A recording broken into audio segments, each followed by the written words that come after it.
Depuis maintenant plus de 10 ans sur ce territoire, ont été initiés le développement de plantations de haies à but un petit peu multiple. Est venue s'ajouter une réflexion sur le rôle du sol avec un élément qui est très important sur cet aspect-là, c'est le carbone.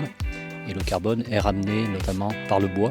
D'où est né l'intérêt de valoriser ces haies, de monter vraiment un projet global sur l'intégralité du territoire, de valorisation de la ressource ligneuse. On développe sur le territoire en partenariat avec les agriculteurs ces plantations de haies. Ce qu'on va rechercher nous dans notre philosophie de travail, c'est effectivement de recréer des corridors écologiques pour la biodiversité, pour que la faune puisse se déplacer.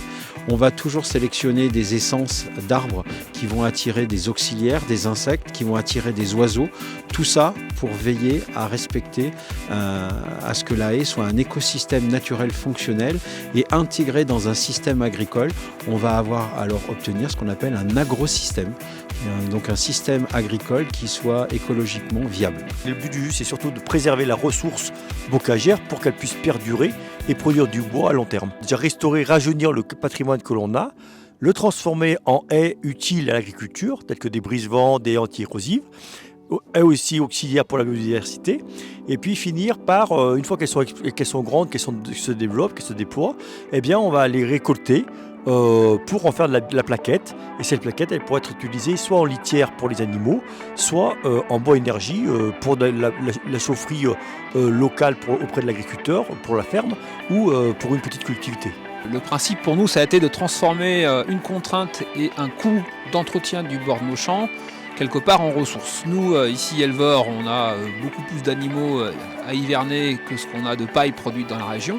Donc on est tous en fait à la recherche et à l'acheteurs de paille qui vient des plaines céréalières du secteur. Un des moyens de valoriser cette biomasse en fait, c'est de la broyer en copeaux qui vont être un peu pailleux et qui vont permettre de remplacer la paille dans la litière des animaux en totalité ou en mélange ou en sous-couche, ce qui nous permet d'économiser d'un côté de la paille et de l'autre côté d'avoir un produit à épandre et à ramener dans les parcelles. L'intérêt d'utiliser ce broyat, c'est d'apporter du carbone dans les sols, parce qu'on a des sols qui sont plutôt consommateurs en carbone et d'apporter de la matière organique stable qui permet d'enrichir les sols, la rétention en eau et puis les propriétés chimiques du sol de manière générale. Moi je suis en système hyper pâturant, un maximum de pâturage pour mes vaches laitières.